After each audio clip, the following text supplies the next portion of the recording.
They thought she came to beg, the ex-wife, the outsider, the embarrassment. But when the will was read, gasps filled the room, because the woman they tried to erase now owned it all. Grace Sterling had parked her modest sedan several blocks from Hartwell Associates. The walk would give her time to compose herself. 15 years had passed since her divorce from Marcus. 15 years of rebuilding a life while watching from afar as her ex-husband's wealth multiplied and, more painfully, as her relationship with her children deteriorated. Marcus had died 6 weeks ago after a private battle with cancer. Grace hadn't attended the funeral. She wasn't welcome in that world anymore. But the letter from Hartwell Associates requesting her presence at the will reading had arrived nonetheless. As she approached the gleaming glass building, Grace clutched her worn leather purse a little tighter. Inside was a manila envelope, its contents known only to her, the weight of it pressed against her side, much like the weight of 15 years of silence pressed against her heart. The receptionist looked up as Grace entered the marble lobby. "Name, please?"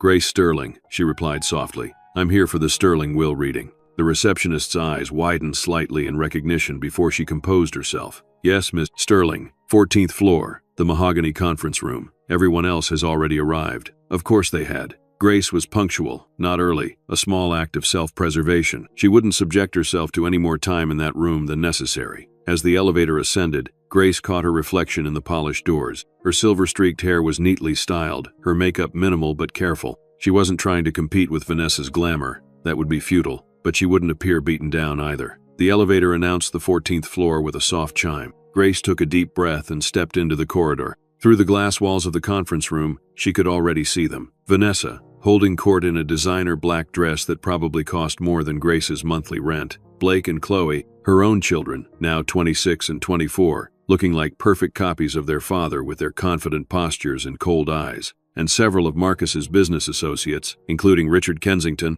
his longtime partner. Grace paused, her hand on the door handle. For a moment, she considered turning around, walking away. What was the point? Marcus was gone, but something, perhaps the weight of that manila envelope, compelled her forward. She opened the door, and every head turned. The silence lasted only moments before conversations resumed, now punctuated with pointed glances and barely concealed whispers. Grace moved to an empty chair in the corner, away from the central table where Vanessa presided like royalty. Blake, her firstborn, was the first to acknowledge her presence, if it could be called acknowledgement. "Why is she even here?" he asked loudly, directing the question to the room rather than to his mother. "Dad divorced her 15 years ago." Grace felt the sting of his words but kept her expression neutral. She'd had years to perfect that particular skill. "Perhaps she's hoping for a sentimental trinket," Vanessa replied, her voice carrying deliberately. "Though I can't imagine Marcus would have kept her in mind after all this time, not with everything we built together." Grace noticed how Vanessa emphasized "we," claiming credit for the empire Marcus had largely built before meeting her.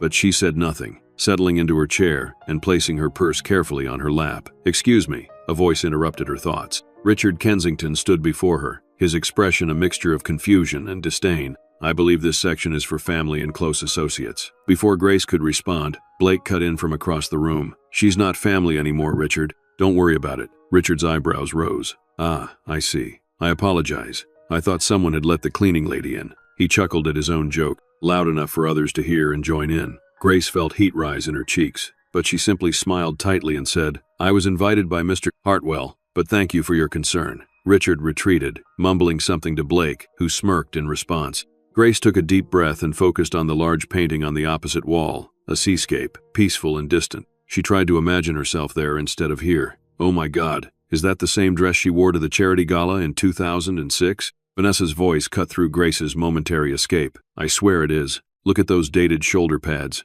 Grace glanced down at her dress, a simple black sheath she'd purchased last week. It had no shoulder pads. But the truth didn't matter. The mockery had already achieved its purpose. Several of Vanessa's friends were now openly staring and giggling. Grace focused on her breathing. In, out, steady. She'd endured worse. Across the room, Chloe finally looked at her mother directly. For a moment, Grace thought she saw something. Hesitation, regret, flicker across her daughter's face. But then Blake whispered something in his sister's ear, and Chloe's expression hardened again. She lifted her phone, and Grace realized she was filming her now, probably for TikTok or Instagram. "Mom's at the will reading," Grace heard her daughter say softly into the phone. "Still wearing department store clearance. Still pretending she belongs in Dad's world." Chloe added a dramatic eye roll for her audience. This was her daughter, the little girl who once made Mother's Day cards with glitter and heart stickers, who had cried in Grace's arms after her first heartbreak at 16. Now she was a stranger, weaponizing her mother's presence for social media content. Blake approached, his expensive suit making soft sounds as he moved. He stopped directly in front of Grace, forcing her to look up at him. "This isn't your family anymore," he said quietly, his voice low enough that only she could hear.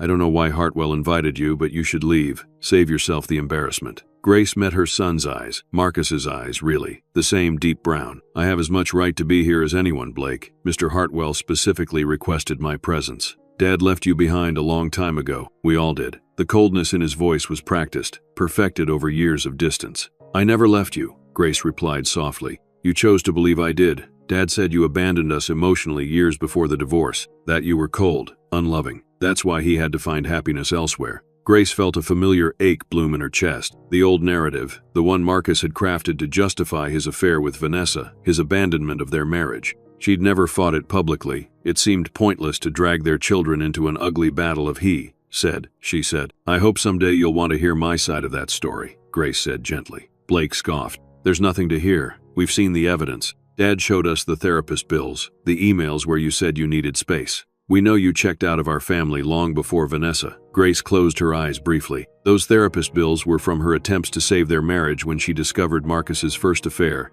not with Vanessa, but with his administrative assistant, 3 years before the divorce. The space email was taken completely out of context. She'd asked for a weekend to think after confronting him about suspicious credit card charges. Marcus had masterfully twisted everything to paint himself as the victim, and her as the cold, disinterested wife. "Blake, you were 11 when we divorced. There are things you couldn't possibly understand." "Save it," he interrupted, his voice rising slightly. "I'm not that little boy anymore, desperate for your approval. This isn't your family anymore. Dad made his choice, and so did we." With that, he turned and walked back to where Chloe sat, placing a protective hand on his sister's shoulder. The message was clear. They were a unit, and Grace was the outsider. A side door opened, and a young assistant entered. "Mr. Hartwell will begin the reading in 5 minutes. Please take your seats at the conference table." There was a shuffling as everyone moved to claim their places. Grace noticed that no seat had been set for her at the main table. Of course, she wasn't expected to receive anything. "You can stay where you are, Miss Sterling," the assistant said kindly, noticing her hesitation. "Mr. Hartwell will address everyone from the head of the table." Grace nodded her thanks. At least one person in this room had shown her basic courtesy. Vanessa took the seat at the opposite end of the table from where the lawyer would sit, a queen at her court. Blake and Chloe flanked her, with Richard and the other business associates filling in the remaining chairs. They all looked expectant, confident in their positions. Grace watched them, these people who had been her family, who still were her family by blood if not by choice. Despite everything, they were her children. The ache of that reality, so close, yet unreachable, was almost physical. The side door opened again, and Harrison Hartwell entered, carrying a leather portfolio. Tall, silver-haired, with wire-rimmed glasses and an immaculate suit, he embodied the gravitas of old money law. Grace had met him only once before, during the divorce proceedings. He hadn't been Marcus's lawyer then. Marcus had hired a shark from a cutthroat firm in the city, but Hartwell had been handling the Sterling family's legal affairs for the past decade. "Good afternoon," Hartwell said, his voice deep and measured. "Thank you all for coming today. As you know, we are here to read the last will and testament of Marcus James Sterling, who passed away 6 weeks ago after a brief illness." Vanessa dabbed at her eyes with a monogrammed handkerchief. The gesture seemed practiced, theatrical. Grace wondered if there had been any genuine tears. "Before we begin," Hartwell continued, "I want to acknowledge that this is a difficult time for all of you. Mr. Sterling was a remarkable man who touched many lives, and his loss is deeply felt." There were solemn nods around the table. Grace remained still, her hands folded in her lap. Remarkable was one word for Marcus. Complicated would be another. Mr. Sterling's will was updated 6 months ago, with 2 witnesses present and all legal requirements fulfilled. I personally oversaw the process, and I can attest that Mr. Sterling was of sound mind and under no duress when he made these decisions. Grace noticed a flicker of surprise cross Vanessa's face. 6 months ago. That would have been after Marcus's diagnosis, but before his condition deteriorated significantly. After their reconciliation had begun, but before the full depth of their renewed connection. "I will now read the will in its entirety," Hartwell said, opening his portfolio and removing several sealed documents. He adjusted his glasses and began. "I, Marcus James Sterling, being of sound mind and body, do hereby declare this to be my last will and testament, revoking all previous wills and codicils. Grace felt herself tensing as Hartwell worked through the formal legal language. Around the table, the beneficiaries were leaning forward slightly, their anticipation palpable. Vanessa looked confident, a slight smile playing at the corners of her lips. Blake and Chloe appeared more reserved, but there was expectation in their postures.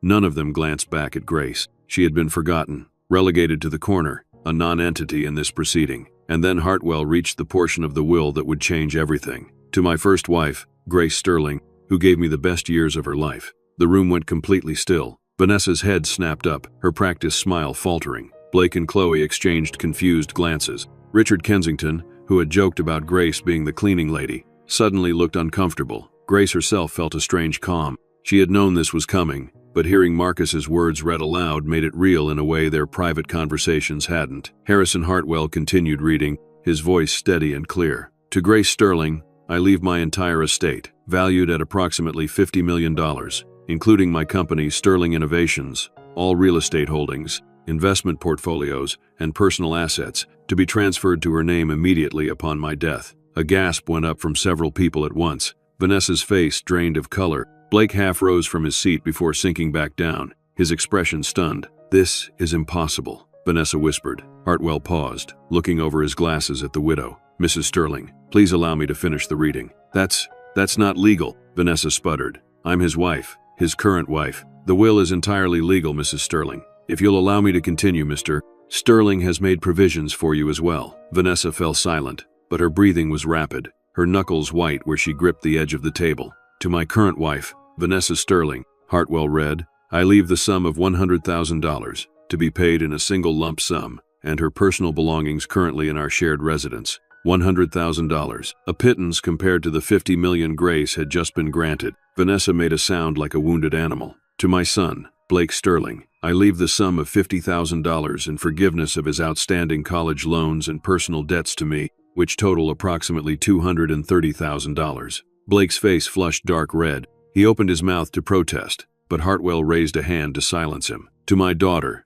Chloe Sterling, I leave the sum of $50,000 and forgiveness of her outstanding college loans and personal debts to me, which total approximately $180,000. Chloe's eyes were wide, her phone forgotten on the table in front of her. For the first time since Grace had entered the room, her daughter looked directly at her, not with hostility, but with bewilderment. Hartwell continued, detailing smaller bequests to charity organizations and longtime employees. But the bombshell had already dropped. The vast majority of Marcus Sterling's fortune, the company he had built, the homes he had acquired, the wealth he had accumulated, now belonged to the woman he had divorced 15 years ago. The woman currently sitting quietly in the corner, her hands still folded in her lap. When Hartwell finished reading, there was a moment of stunned silence. Then, predictably, chaos erupted. "This is fraud," Vanessa shouted, rising to her feet. "She must have manipulated him when he was sick. I demand this will be contested." Blake jumped up as well. "Dad would never do this. She must have tricked him somehow."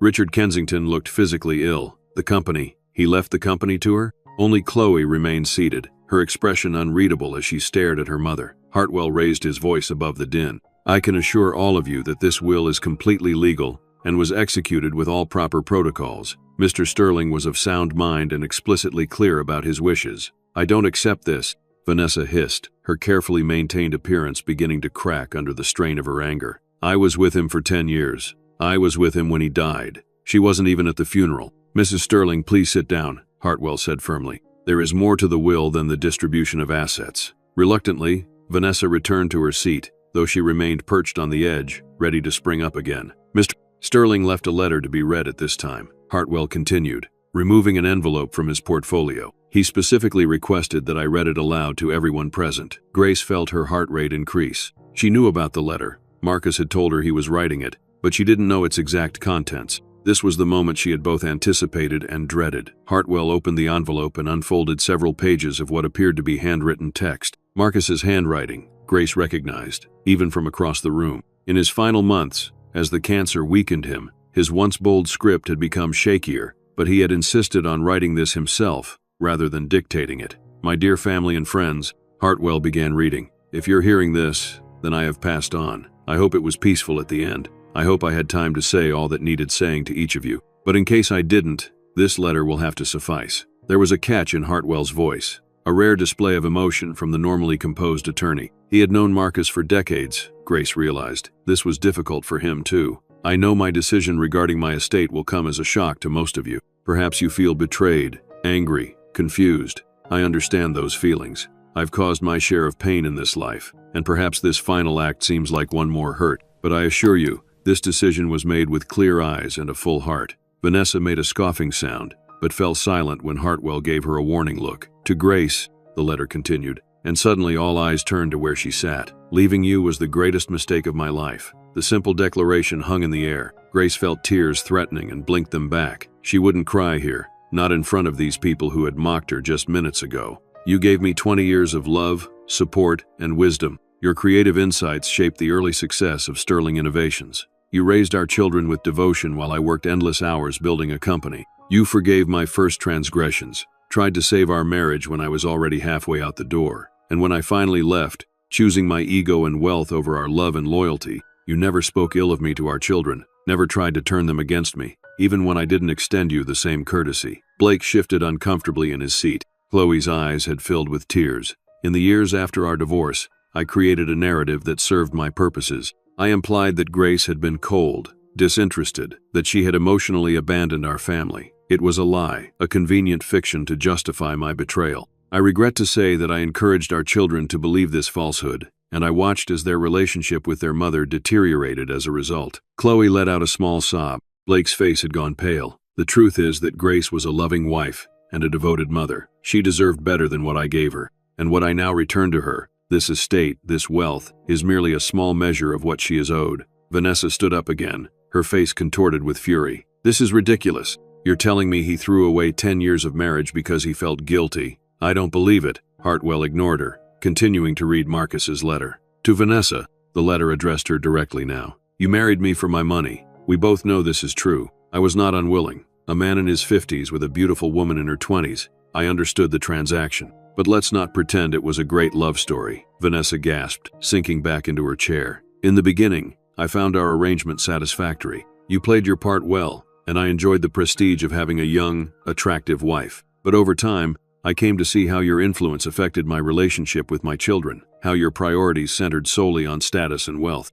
I watched Blake and Chloe become entitled strangers under your guidance, more concerned with appearances than substance. Blake's jaw tightened. Chloe looked down at her hands, her phone still abandoned on the table. When I was diagnosed with cancer 6 months ago, I began to reassess my life, my choices, my legacy, and I found them wanting. I reached out to Grace, not expecting forgiveness, certainly not expecting friendship, but in my final months, she gave me both, reminding me of the man I once was, the better man, before wealth and ego corrupted my character. Grace felt the weight of everyone's stares. The secret was out now. Those private meetings, those conversations over coffee that had evolved into deep reconciliation, no longer private. To Blake and Chloe, the letter continued. I have failed you as a father, not by leaving you insufficient funds, but by teaching you to value the wrong things. I gave you privilege without perspective, wealth without wisdom. I allowed you to believe lies about your mother, and I watched as you treated her with disdain that she never deserved. Blake looked stricken. Chloe was openly crying now.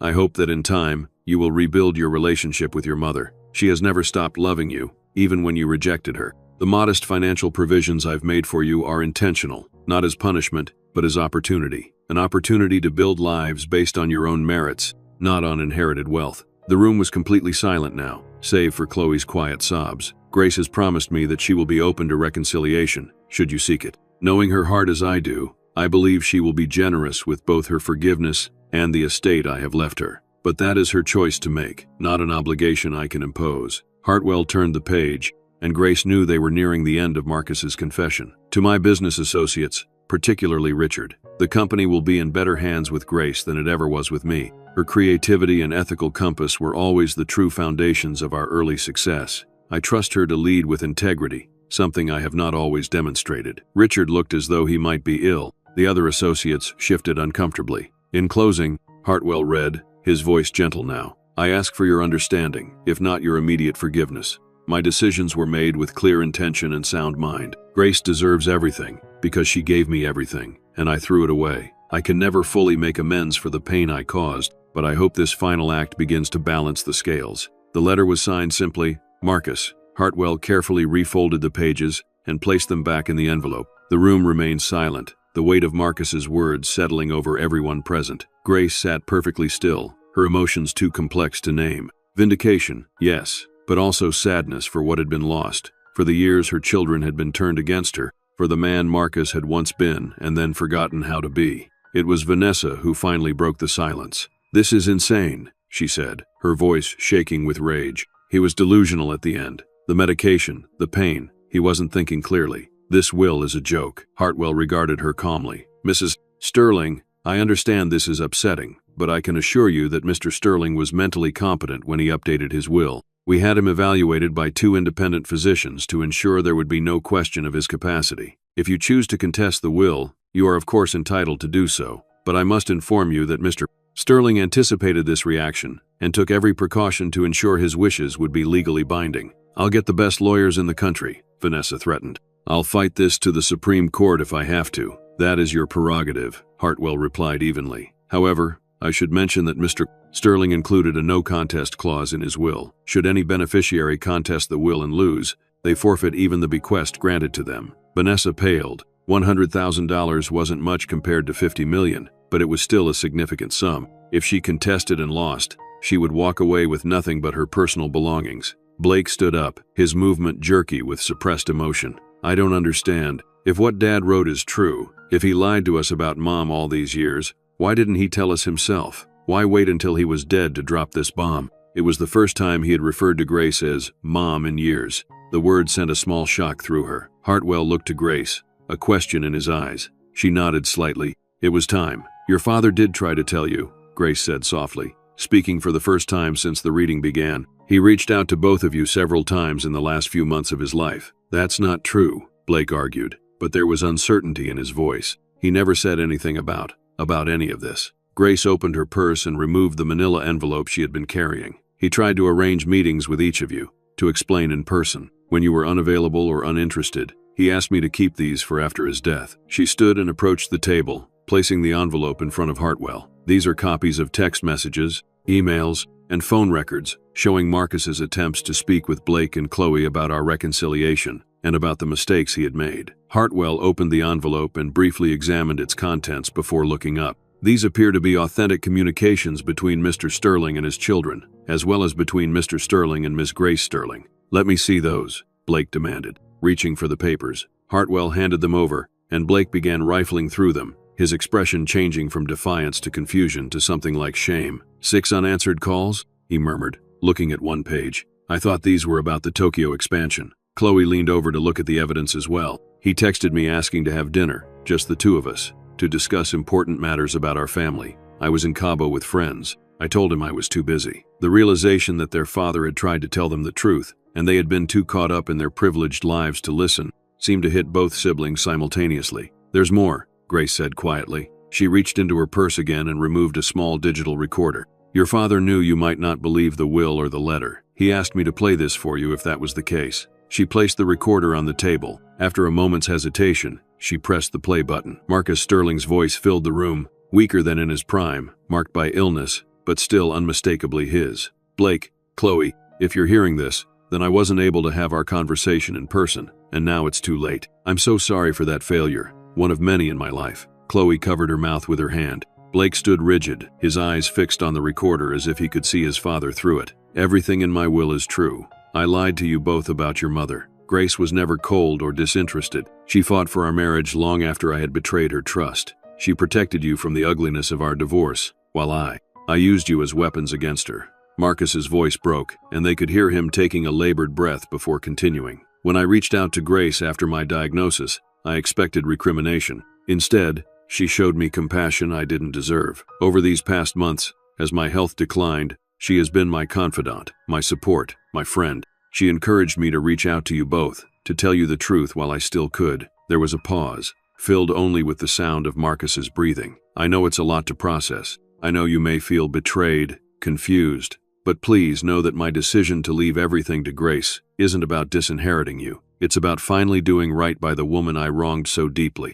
and I trust her to be fair with you both, more than I trust myself to have made the right decisions." Another pause, longer this time. "There's one more thing you should know. Vanessa has been having an affair with Richard for the past 2 years." A collective gasp went up, Richard Kensington jumped to his feet, his face ashen. Vanessa froze, her eyes wide with panic. "I've known for some time," Marcus's recorded voice continued calmly. "It was Grace who discovered it, actually. Not out of malice or investigation, but by chance. She saw them together in the city and recognized Richard. She felt I should know, and she was right." Richard was already backing toward the door. Vanessa remained paralyzed in her seat. "I confronted them both separately." Richard confessed immediately, offered his resignation. "I declined to accept it then. The company needed stability with my illness advancing." Vanessa denied everything, of course, but the evidence was irrefutable. Vanessa finally found her voice. "He's lying! This is all a setup!" But her protest rang hollow as Richard Kensington slipped out of the room without defending her. "I'm not telling you this to hurt you,"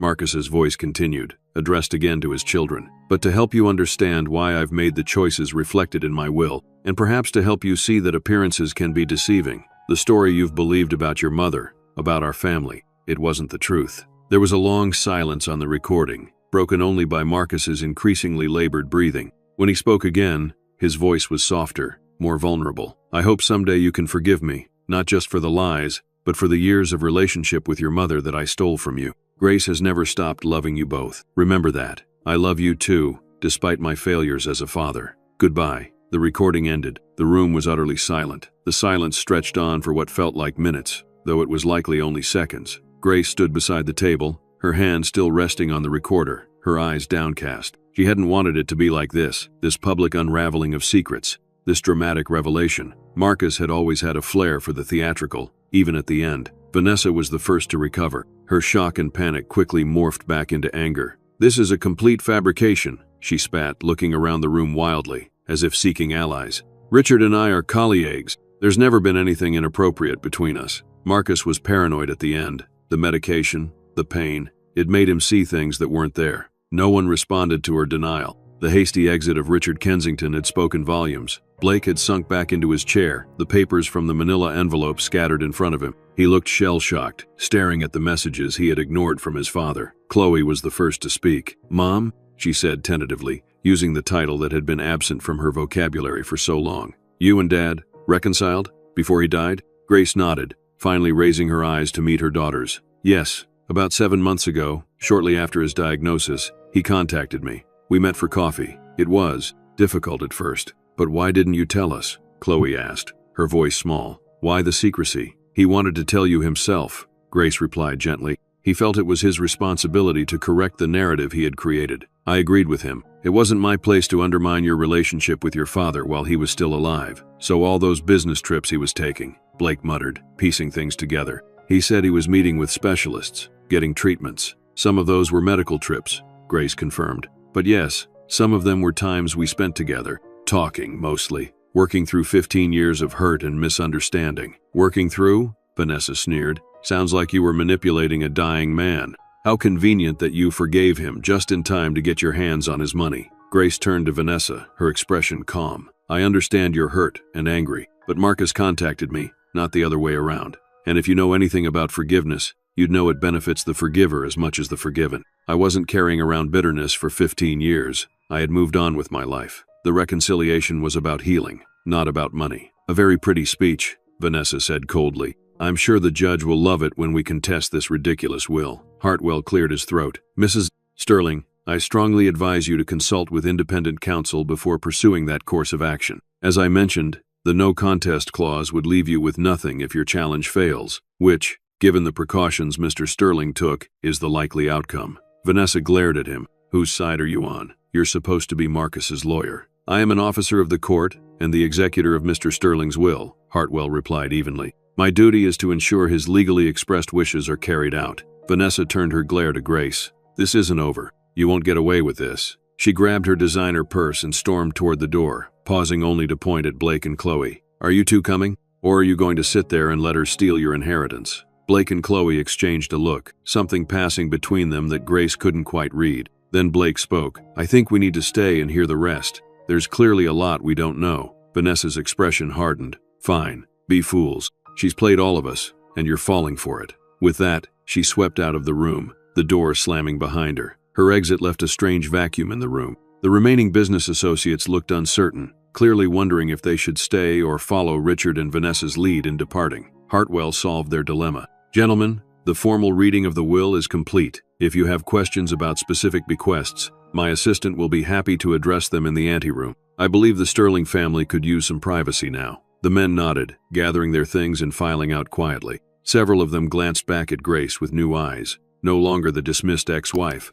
but the new owner of Sterling Innovations. When the door closed behind the last of them, only Grace, Blake, Chloe, and Harrison Hartwell remained in the room. "I should step out as well," Hartwell said gently, "unless you have immediate legal questions." Grace shook her head. "Thank you, Harrison. I think we need some family time now." The lawyer nodded, gathering his portfolio. "I'll be in my office when you're ready to discuss next steps. Take all the time you need." He exited discreetly, leaving Grace alone with her children for the first time in years. An awkward silence fell. Blake fiddled with the papers in front of him, seemingly unable to meet his mother's eyes. Chloe stared at the digital recorder, as if it might speak again. "I know this is a lot to process," Grace said finally, taking a seat at the table across from them. "I'm sorry it happened this way. Your father wanted to tell you himself. Why should we believe any of this?" Blake asked, but his usual hostility was muted, replaced by confusion and hurt. "For 15 years, we were told one story. Now suddenly it's completely different?" Grace sighed. "I can't make you believe me, Blake, but ask yourself, why would your father lie now? What would be his motive for fabricating a story that makes him look worse and me look better, right at the end of his life?" Blake had no answer for that. Chloe reached for her phone, then seemed to think better of it, leaving it on the table. "The things Dad said in that letter, about you never speaking ill of him, about trying to save the marriage, that's true?" Grace nodded. "After the divorce, I made a point never to criticize your father in front of either of you. I thought it would only hurt you to be caught in the middle. And yes, I did try to save our marriage. Twice, actually. Once after his first affair, which you probably never knew about, and again when I discovered he was seeing Vanessa." "First affair?" Blake repeated, his brow furrowing. "What are you talking about? 3 years before the divorce, your father had a brief relationship with his assistant, Melissa. I found out, confronted him, and he ended it. We went to counseling. Those were the therapy bills he later showed you, but he misrepresented why we were there. We worked through it, or I thought we had." Chloe's eyes widened. "But Dad always said you were the one who was distant, who fell out of love." "That narrative served his purposes," Grace said gently. "It was easier to cast me as the villain than to admit he had betrayed our marriage, twice, and I chose not to fight that narrative publicly. Perhaps that was a mistake. So all those times you missed events, when you couldn't come to games or recitals during the divorce," Blake began. "I was there,"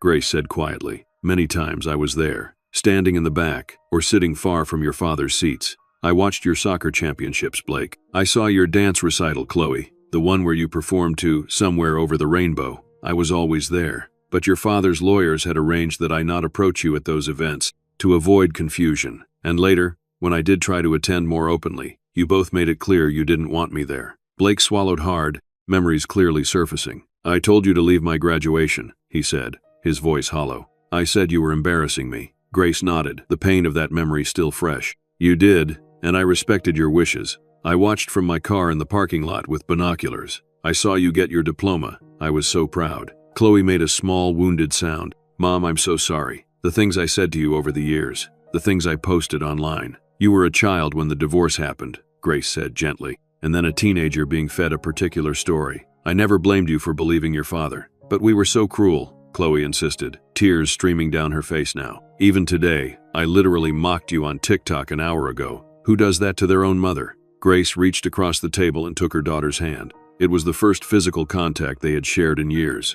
"We can't change the past, Chloe, but we're here now." Blake was still struggling, his jaw working as he processed 15 years of beliefs being upended. "These meetings with Dad, these past few months, what did you talk about?" Grace considered how to answer. There had been so many conversations, so many layers of hurt and healing to work through. At first, he just wanted forgiveness, she said carefully. He was facing his mortality and taking stock of his life. But over time, our conversations evolved. We talked about you both, about his regrets as a father, about the company. He was worried about the legacy he was leaving, not just financially, but morally. And he was concerned about the people he was leaving behind. "People like Vanessa," Blake said, a new edge in his voice. Grace nodded. "Your father knew she didn't love him. I think he had known for a long time. But facing death has a way of stripping away the comfortable illusions we maintain." "And she was really having an affair with Richard?" Chloe asked, her expression troubled. "The whole time she was playing the devoted wife?" "I saw them together about 4 months ago,"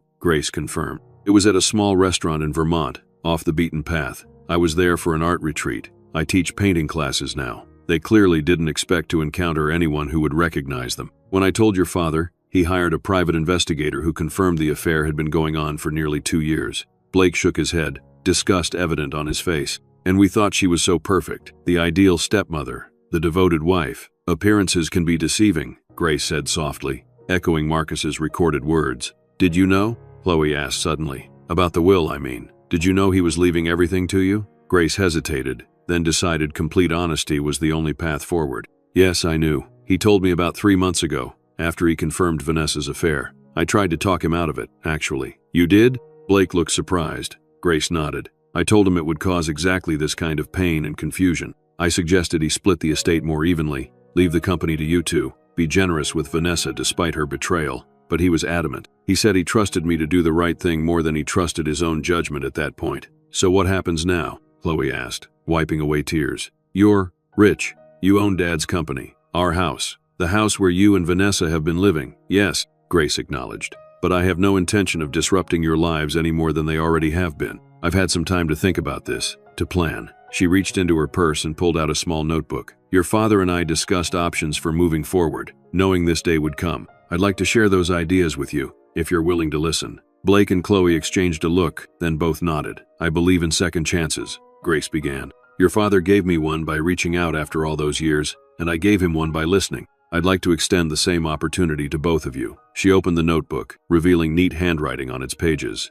First, regarding the mansion. I have no desire to live there. Too many complicated memories. I propose selling it to Vanessa at a significantly reduced price, if she wants it. If not, you two would have first option to purchase it, also at a reduced rate. If neither of those options works out, we would sell it and split those specific proceeds 3 ways. Blake blinked in surprise. You'd do that? After how she treated you? This isn't about revenge, Grace said simply. It's about moving forward with integrity. She turned a page in her notebook. Regarding Sterling Innovations, I have no interest in running the company day to day. I propose establishing a board of directors, including both of you if you're interested, to oversee operations. We would hire a CEO with solid experience and ethical values. You're offering us positions, just like that? Blake asked, clearly struggling to reconcile this generosity with the narrative he'd believed for so long. You're both intelligent, capable adults, Grace replied. Blake, you have an MBA from Wharton. Chloe, you have a keen understanding of marketing and social media trends.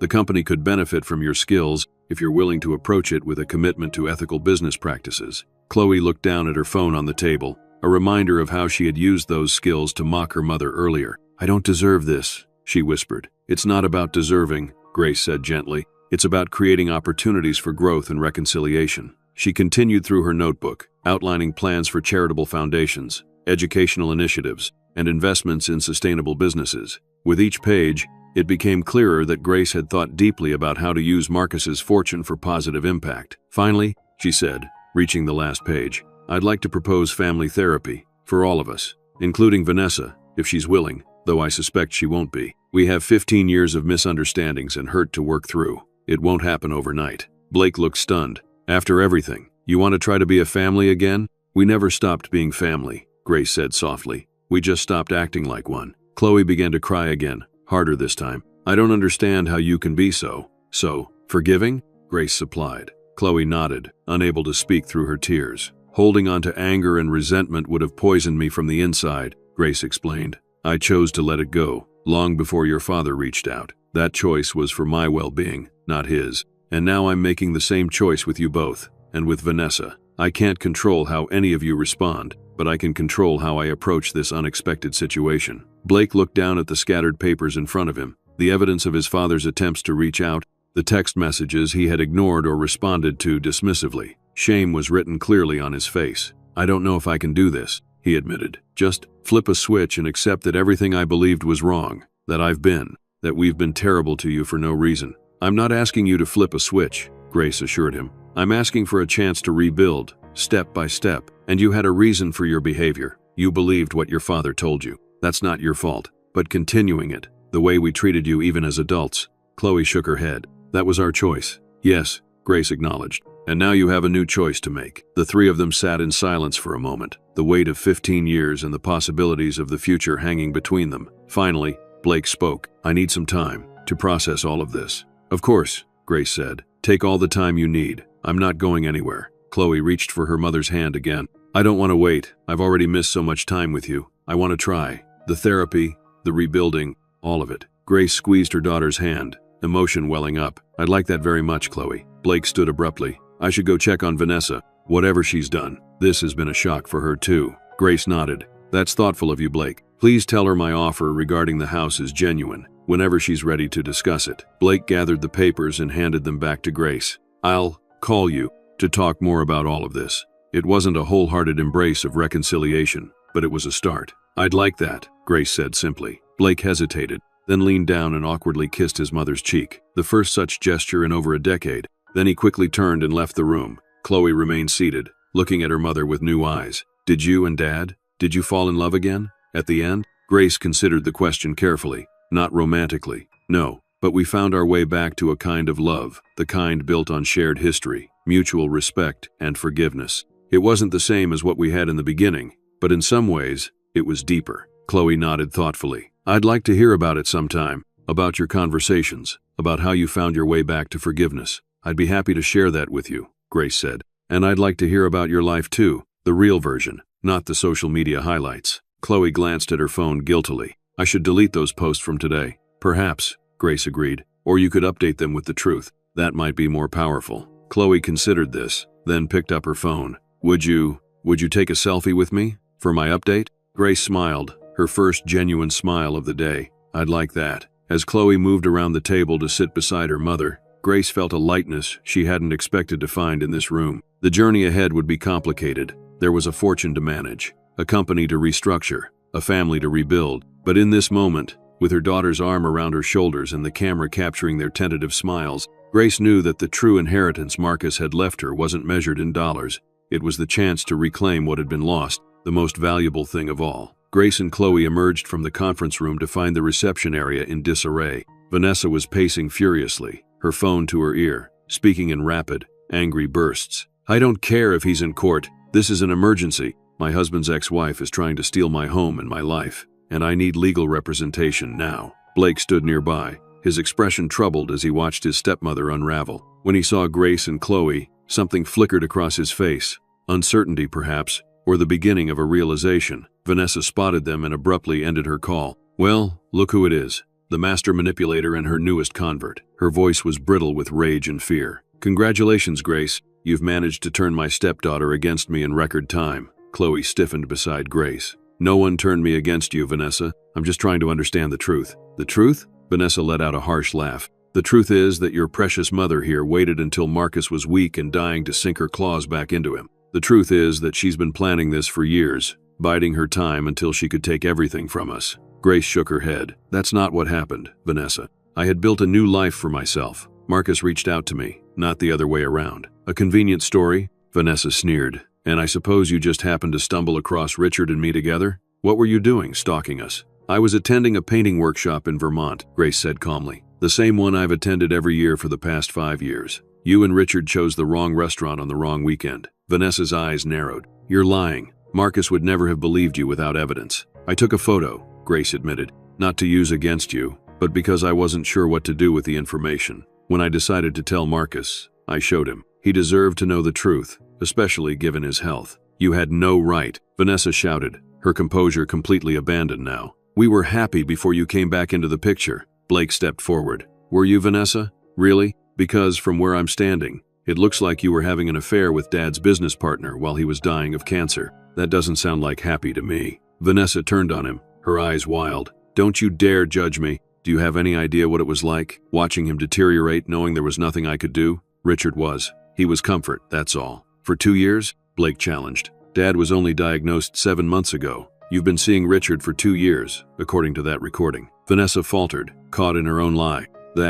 Marcus was exaggerating. It wasn't that long. It doesn't matter how long it was, Grace interjected gently. What matters is what we do now. Vanessa, despite everything, I want you to know that my offer regarding the mansion is genuine. You can purchase it at a significantly reduced price if you wish to continue living there. Vanessa stared at her in disbelief. Why would you do that? Why not just throw me out on the street? It's what I would do in your position. I'm not you, Grace said simply. And spite is a poison I choose not to drink. Vanessa's expression hardened. I don't need your charity. I'll contest the will, and when I win, I'll throw you out on the street. We'll see how magnanimous you feel then." "That's your right," Grace acknowledged. "But as Mr. Pleasenson," Hartwell explained, "if you contest and lose, you'll forfeit the $100,000 Marcus left you. Is that a risk you're willing to take?" Uncertainty flickered across Vanessa's face, quickly replaced by defiance. "Marcus left me nothing compared to what I deserve. 10 years of marriage, and I get a pittance while you get 50 million?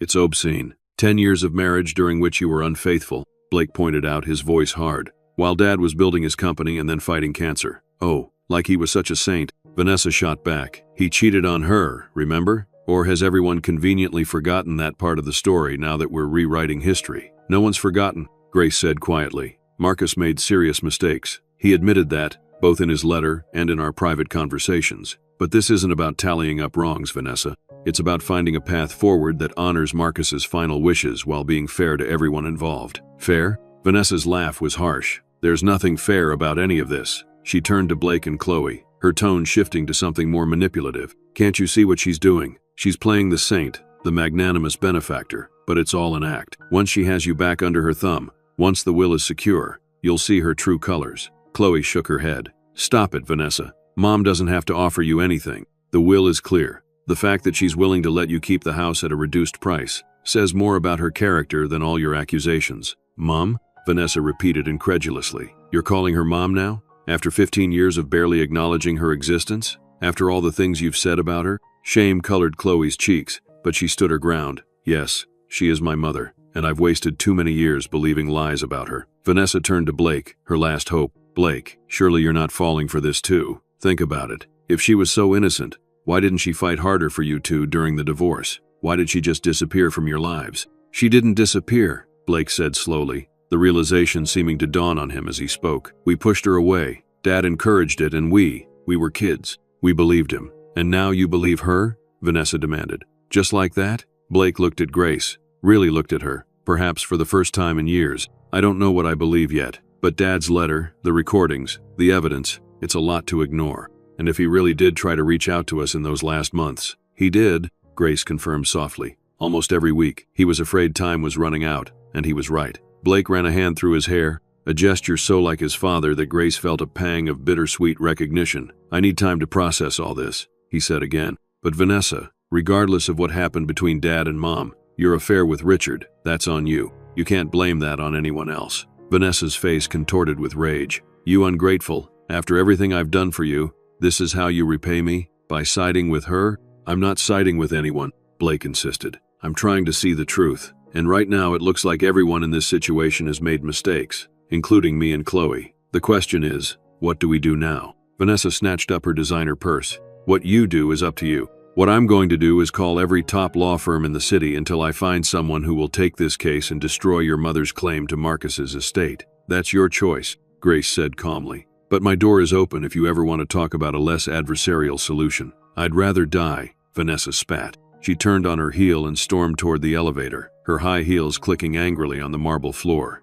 As the elevator doors closed behind her, the three remaining Sterlings stood in awkward silence. "She won't let this go easily," Blake finally said. "She's used to getting her way." "I know," Grace acknowledged. "And she may very well contest the will, but Mr. Hartwell seems confident it will stand." "Marcus was very thorough." "He usually was," Blake said, a hint of admiration in his voice, "when he set his mind to something. Nothing could stop him." Chloe finished, a small smile touching her lips. "Remember when he decided we needed to learn sailing, and he bought that ridiculous yacht none of us knew how to operate?" Blake chuckled despite himself. "We spent more time being rescued by the Coast Guard than actually sailing." Grace smiled at the memory. "He insisted it was part of the learning process. Sterlings don't quit just because something's hard, he used to say. You remember that?" Blake looked surprised. "I remember everything about our family, Blake," Grace said softly. "Every birthday, every school play, every soccer game. Being excluded from your lives didn't mean I stopped caring about you." Blake looked away, clearly uncomfortable with the emotion welling up. "I should go. I have a lot to think about." "Of course," Grace said. "Take all the time you need. You have my number now." Blake nodded stiffly. "Chloe, are you coming?" Chloe hesitated, looking between her brother and her mother. "Actually, I thought maybe Mom and I could get coffee. If that's okay with you," she added, turning to Grace. Grace felt a surge of hope. "I'd love that." Blake seemed surprised but nodded. "Okay, I'll call you later, Chloe." After Blake had departed, Chloe turned to her mother with uncertain eyes. Is there a coffee shop nearby? I think we have a lot to talk about. Grace smiled, linking her arm through her daughter's. There's a lovely little place just down the block. They make the best lavender lattes. You remember I love lavender? Chloe asked, surprised. Of course I do, Grace said. Like I said, I remember everything. As they walked toward the elevator, Chloe asked hesitantly, do you really think Blake will come around? He's always been so stubborn. Like his father, Grace noted. And yes, I think he will, in his own time. This is a lot for both of you to process. 15 years of believing one version of events, only to have it completely upended in a single afternoon. I feel like such a fool, Chloe admitted as they stepped into the elevator. All those years, the things I said to you, the way I treated you. You were a child when it started, Grace reminded her, and then a teenager with only half the story. I never blamed you, Chloe. You should have, Chloe insisted. Any decent daughter would have at least listened to her mother's side. Perhaps, Grace acknowledged. But dwelling on what should have happened won't help us move forward. I'd rather focus on what comes next. The elevator reached the lobby, and they stepped out into the afternoon sunlight streaming through the building's glass facade. What does come next? Chloe asked, blinking in the brightness. I mean, practically speaking, you now own a $50 million company, multiple properties. It's a lot. Yes, it is, Grace agreed as they pushed through the revolving doors onto the sidewalk. But we don't have to figure it all out today. For now, I'd just like to have coffee with my daughter and hear about her life. The rest will wait. Chloe smiled, tentative but genuine. I'd like that too, Mom. As they walked down the block toward the coffee shop, Grace felt a lightness in her step that had been absent for years. The day had been chaotic, emotional, overwhelming, but it had also been the beginning of something she had almost stopped hoping for, a second chance with her children. Marcus's final gift wasn't the money or the properties or the company. It was this moment, walking arm in arm with her daughter toward an uncertain but hopeful future. Inside the coffee shop, a cozy space with exposed brick walls and the rich aroma of freshly ground beans, Grace and Chloe found a quiet table in the corner. After ordering a lavender latte for Chloe, a simple cappuccino for Grace, they sat in momentary silence, each unsure where to begin. I deleted them, Chloe said suddenly. The posts from today. I couldn't bring myself to update them yet. I don't even know what I would say, but at least they're gone. That's a start, Grace said gently. You don't have to figure everything out at once. Chloe stared down at her hands. Did you know Dad was setting this up? The will reading, the letter, the recordings? It feels like he orchestrated this whole confrontation from beyond the grave. Grace sighed. I knew about the will and the letter, the recording. He mentioned he was leaving messages for you and Blake, but I didn't know exactly what he said in them, and I certainly didn't anticipate the public nature of it all. That was very much like your father. He always did have a flair for the dramatic. He wanted maximum impact, Chloe realized. He knew we might not believe it otherwise. Yes, Grace agreed. And I think, in his own way, he was trying to force a resolution he wouldn't be around to see. He couldn't bear the thought of his deception continuing after he was gone. Their drinks arrived, giving them both a moment to collect their thoughts. Chloe took a sip of her latte, closing her eyes briefly at the familiar flavor. It's perfect, she murmured. Just like I remember from that cafe we used to go to on Sundays. Grace smiled. Lavender and honey. You first tried it when you were 12 and declared it was like drinking a fancy garden. Chloe laughed, a genuine sound that transported Grace back to happier times. I can't believe you remember that. I told you, Grace said softly. I remember everything. Chloe's smile faded, replaced by a more serious expression. Mom, there's something I need to ask you. Something I've wondered for years but was too angry to ask. Anything, Grace encouraged. Why didn't you fight harder for us? After the divorce, when Dad was poisoning us against you, why didn't you force the issue? You could have taken him to court, demanded more visitation, made us listen to your side. Grace took a deep breath, considering her answer carefully. This question had haunted her for years. Had she done the right thing by stepping back? I did fight, at first, she began. The initial custody arrangement gave me weekends and Wednesday nights, but your father immediately began scheduling conflicts, special outings, events you didn't want to miss, that just happened to fall on my time. When I raised objections, you both made it clear you preferred to be with him. We were children, Chloe protested. You should have insisted. Perhaps, Grace acknowledged, but there's a fine line between insisting and forcing. You were 11 and 9, old enough to express preferences. Your father had convinced you that I didn't really want to be with you, that my visitation requests were just for show. When faced with your resistance, I had to ask myself, what would serve you better? Being dragged to my apartment while you cried and begged to go back to your father's?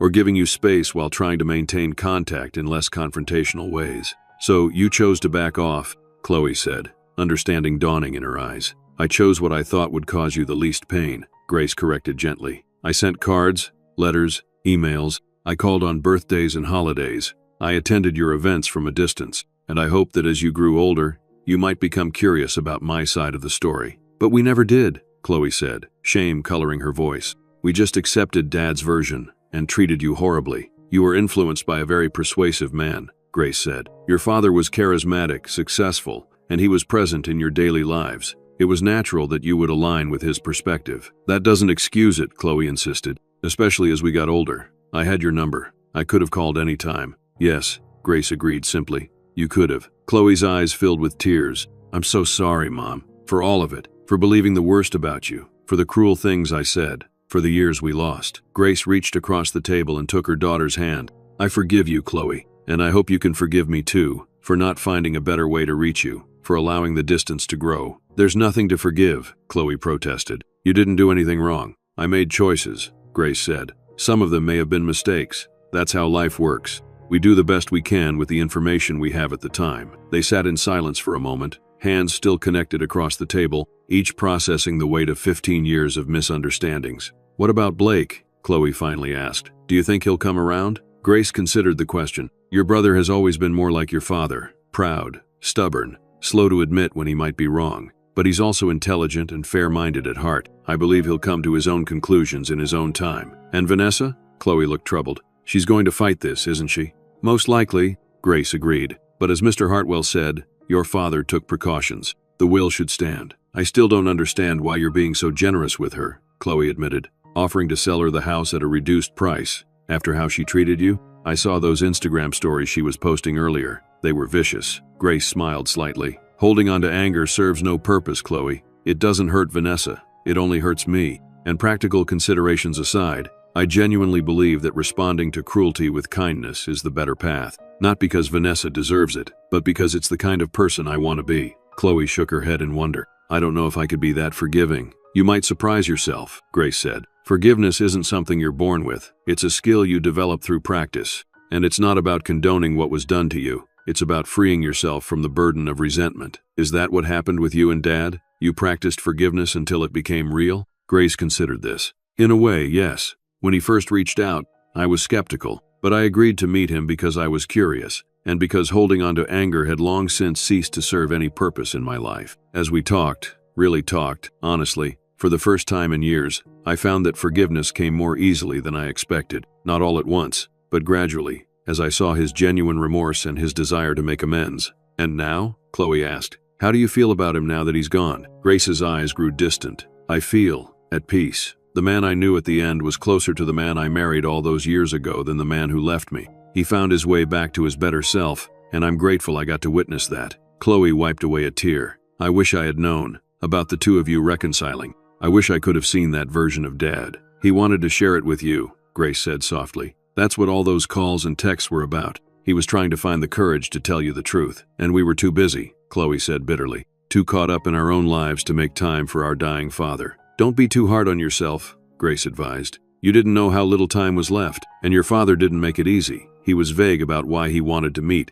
probably because he was nervous about your reaction. Chloe took another sip of her latte, her eyes thoughtful. So what happens now? With the company, the money, all of it. Now we take it one step at a time, Grace said. I meant what I said in the conference room. I have no interest in running Sterling Innovations day to day. I'd like to establish that board of directors, including you and Blake if you're interested. We'll hire a good CEO, someone with integrity and vision. You really want us involved? After everything? Of course, Grace said simply. You're my children, and you're both capable, intelligent adults with valuable perspectives. The company could benefit from your involvement, as long as you're committed to ethical business practices. And the rest of the money? Chloe asked. Dad left you $50 million. That's a lot of responsibility. Grace nodded. Yes, it is. I've given it a great deal of thought over the past few months. As your father and I discussed possibilities, a significant portion will go to charitable foundations, education for underprivileged children, cancer research, support for single mothers, causes that matter to me. And to Dad, in the end, Chloe added thoughtfully. Yes, Grace agreed. In those final months, he became much more reflective about what truly matters in life. Money and power seemed less important to him than legacy and amends. What about you? Chloe asked. Will you keep living in your apartment? Teaching art classes? Grace smiled. I'll find a slightly nicer place, I think. Something with better light for painting. And yes, I'll continue teaching. It brings me joy. and now I can do it without worrying about making ends meet. I can take on students who can't afford to pay, expand the program to reach more people. You really love it, don't you? Teaching art? I do, Grace said, her face lighting up. There's something magical about watching someone discover their creative voice, seeing them express something they couldn't put into words. Art was always my passion, even when I was helping your father build the company in those early days. My design background contributed a lot to those first product lines. I didn't know that, Chloe said, surprised. Dad never mentioned your involvement in the company. No, he wouldn't have, Grace said without bitterness. After the divorce, he rewrote that history too. But the original Sterling Innovations logo? That was my design. The color scheme for the first product line? My suggestion. I wasn't just a wife, I was a partner in those early years. Chloe shook her head in wonder. There's so much I don't know about you, about who you really are. We have time now, Grace said gently, to get to know each other again. Chloe's phone buzzed on the table. She glanced at it, her expression changing. It's Blake. He wants to know if we're still at the coffee shop, he says. He says he'd like to join us, if that's okay. Grace felt a surge of hope. Of course it's okay. I'll tell him we're here, Chloe said, quickly typing a response. Mom, thank you for being so, I don't even know the word, patient, forgiving, for still being here after everything. I never stopped being your mother, Chloe, Grace said softly. Not for a single day. And as they waited for Blake to arrive, Grace realized that in the midst of chaos and confrontation, something precious had begun to heal. It wasn't perfect. There would be more difficult conversations, more tears, more adjustments as they navigated this new reality. Vanessa would likely follow through on her threat to contest the will. The transfer of the company would have its complications. But sitting across from her daughter, seeing genuine connection in her eyes for the first time in 15 years, Grace knew that the true inheritance Marcus had left her was worth far more than $50 million. It was the chance to be a mother again. 1 month later, Grace stood at the easel in her new studio, early morning light streaming through the wall of windows. The space was everything she had dreamed of. High ceilings, hardwood floors, and most importantly, that perfect northern light that painters coveted. The canvas before her held the beginnings of a seascape, reminiscent of the painting that had hung in the Hartwell Associates conference room. But where that image had been merely decorative, this one held meaning. A horizon line where dark waters met brightening sky, symbolizing the journey she had undertaken these past months. A soft knock at the door interrupted her concentration. Come in, she called, setting down her brush. Chloe entered, carrying 2 cups of coffee. Morning, Mom. I thought you might need this. You were up early. Grace accepted the cup gratefully. The light is best in the morning, and I wanted to finish this before my first class. Chloe studied the painting with interest. It's beautiful. The way the darkness gives way to light. It feels hopeful. That's what I was aiming for, Grace said, pleased that her daughter had understood the intention behind the work. In the month since the will reading, they had fallen into a comfortable routine. Chloe had moved into the guest room of Grace's new apartment temporarily, saying she needed space from the mansion and from Vanessa, who was indeed contesting the will as threatened. Blake remained at the mansion, trying to maintain peace while also beginning to engage with Grace on discussions about the company's future. Is Blake still coming to dinner tonight? Grace asked, taking a sip of her coffee. Chloe nodded. He confirmed last night, and he's bringing the financial reports you asked for. He's been going through everything with a fine-tooth comb. That's good, Grace said. I want complete transparency as we move forward. No more secrets or hidden agendas. She moved to the small sitting area by the windows, gesturing for Chloe to join her. The view overlooked a quiet park, a deliberate choice when Grace had purchased the apartment. After years in a small walk-up with a view of a brick wall, this peaceful outlook felt like a gift she gave herself each morning. Any news on Vanessa's legal challenge? Chloe asked, settling into an armchair. Grace shook her head. Mr. Hartwell says her lawyers are still gathering evidence, trying to build a case that I exerted undue influence over your father. But it's an uphill battle for them. The medical evaluations, the witnessed will signing, the recording. Marcus left very little room for challenge. It's strange, Chloe mused. A month ago, I would have been on her side, fighting to overturn the will. Now I can see how perfectly it fits Dad's personality. Dramatic, but ultimately sincere in trying to make things right. He always did have a flair for the grand gesture, Grace agreed with a small smile, though I wish he had found a less disruptive way to achieve the same end. Would we have believed him, though? Chloe asked. If he had simply told us the truth without the dramatic will reading, the letter, the recordings, would Blake and I have accepted it? Grace considered this. Perhaps not immediately, but I like to think that eventually, the truth would have found its way through. Chloe's phone chimed with a notification. She glanced at it and smiled.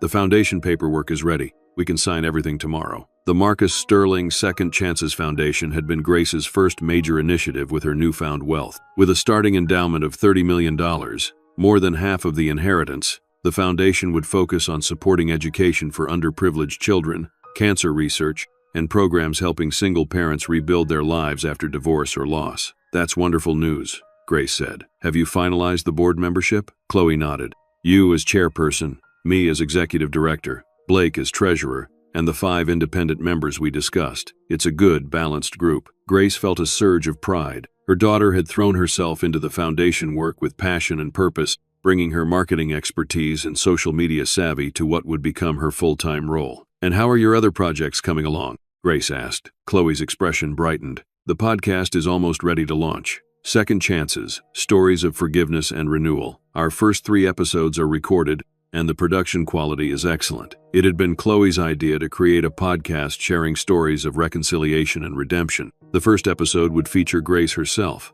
talking about her journey of forgiveness. Future episodes would include others who had found their way back from betrayal, estrangement, or loss. I'm a bit nervous about sharing our story so publicly, Grace admitted, but if it helps others find their way to forgiveness, it will be worth it. You don't have to do it, Chloe assured her. We can find another first guest. Grace shook her head. No, I want to. Authenticity matters. And speaking of authenticity, she hesitated, then continued. Have you spoken with your therapist about joining one of our sessions soon? After the will reading, Grace had gently suggested therapy for Chloe to process the upheaval of discovering her father's deception. To her surprise, Chloe had readily agreed. Grace had her own therapist as well, someone she had been seeing on and off for years. The next step would be joint sessions to work through their complex family dynamics. Yes, Chloe said. Dr. Phillips thinks next week would be a good time for you to join us. She says I've made good progress in understanding my role in our estrangement. I'm so proud of you, Grace said softly. The courage it takes to examine yourself that honestly. It's remarkable. Chloe smiled, though there was still a hint of sadness in her eyes. I had a good example in you, and I have a lot to make up for. It's not about making up for the past, Grace reminded her gently. It's about creating a healthier future. They sat in comfortable silence for a moment, sipping their coffee and watching the morning light strengthen across the park. I should get ready for class, Grace said eventually, standing. My students will be here at 10. The art classes Grace had been teaching for years had evolved since the inheritance. Instead of renting space at a community center, she now taught in her own studio. And instead of charging tuition, she offered the classes for free to women starting over after divorce, loss, or other life transitions. Art as therapy, as expression, as a way to reclaim voice and agency. Need any help setting up? Chloe offered. That would be lovely, Grace said. The easels need to be arranged, and the new watercolor sets unpacked. As they worked together preparing the studio, Grace reflected on how much had changed in just 1 month. The legal transfer of Sterling Innovations was proceeding smoothly, with Blake taking an active role in the transition. A search for a new CEO was underway, with promising candidates already identified. The mansion remained in limbo due to Vanessa's legal challenge, but Grace had made peace with whatever outcome might emerge. Most importantly, her relationship with her children was healing. Chloe had embraced reconciliation wholeheartedly, moving in temporarily while she looked for her own place, joining Grace for morning coffee and evening conversations that often stretched late into the night as they rediscovered each other. Blake was more cautious, still processing the revelation of his father's deception, still uncertain of his place in this new reality. But he was trying, coming to dinner once a week, participating in discussions about the company and the foundation, slowly allowing himself to reconnect with the mother he had rejected for so long. Mom? Chloe's voice broke into her thoughts. Can I ask you something? Of course, Grace replied, adjusting an easel. Are you happy? The question was simple but profound. With how everything has turned out, I mean. It's been such a whirlwind. Sometimes I worry that you're so focused on making things right for everyone else that you're neglecting your own needs. Grace considered the question carefully. I am happy, she said finally. Not in a perfect, fairy tale way. There's still grief for the years we lost, for the pain we all experienced. There's still uncertainty about what comes next. But beneath all that, there's a deep contentment that I haven't felt in a very long time. Because of the money? Chloe asked, though she likely knew the answer. No, Grace said simply. Because of you and Blake. Because there's a chance now to heal what was broken. The money provides security and opportunities to do good, but it's the relationships that matter most. Chloe crossed the room and hugged her mother tightly. I love you, Mom. I'm sorry it took me so long to remember that. I love you too, Grace whispered, holding her daughter close. And you're here now. That's what matters. The doorbell rang, signaling the arrival of Grace's first student. As Chloe went to answer it, Grace turned back to her painting for a moment. The horizon line where darkness met light seemed even more significant now. a visual representation of their journey from estrangement to reconciliation, from bitterness to forgiveness. Marcus's final gift hadn't been the money or the company or the material possessions. It had been the chance to reclaim what truly mattered: family, love, and the opportunity to begin again with wisdom born of experience. As her students began to arrive, women of various ages, all seeking to rebuild their lives through creative expression, Grace welcomed them with genuine warmth. Teaching had always brought her joy, but now there was an added dimension to her work. Each woman in this room was on her own journey of healing and transformation. Grace could offer not only instruction and technique, but also living proof that second chances were possible. Around her neck, on a simple silver chain, hung Marcus's wedding ring, not worn as a widow's token, but as a reminder of a journey completed, of forgiveness given and received, of the possibility of redemption even after profound mistakes. It wasn't the fairy tale ending that young Grace might have imagined all those years ago when she first fell in love with Marcus Sterling. It was something more complex, more nuanced, and ultimately more valuable, a hard-won piece that acknowledged the pain of the past while refusing to be defined by it. As she helped a new student mix just the right shade of blue for her first painting, Grace knew that she had chosen the better path, not revenge or bitterness, but grace. The very quality her parents had named her for had become her greatest strength and her legacy. The journey wasn't over. There would be more challenges ahead, more healing needed, more growth possible. But standing in her sun-filled studio, surrounded by women finding their voices through art, with her daughter nearby and her son slowly finding his way back to her, Grace Sterling was exactly where she was meant to be. Not defined by wealth or status or others' perceptions, but by the choices she had made in the face of betrayal and loss. Choices to forgive, to remain open,